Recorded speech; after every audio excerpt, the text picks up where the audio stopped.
Sorry sir. ये tone ना मुझसे मत यूज करना। अरे मुझे पता ना मैंने क्या लिखा है। शांति से बात करना फिर, तू ज्यादा हाई कर। ये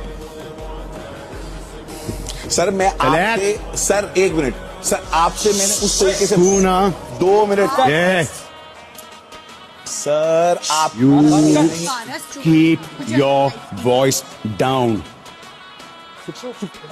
मैं आ जाऊं क्या अपनी पर? अब मैं बोलता हूं तेरे को, मिल मेरे को कई बार। कौन से खान से फिल्म इंडस्ट्री को सबसे ज्यादा डर लगता है? और जवाब था सलमान खान। चले है मेरे नाम का एक काम बना दूं मैं गुलाम का, कोई बने बैठो मैं उसका भी डैड, मैं चीज क्या अब तक तू ये नहीं जानता, दिल में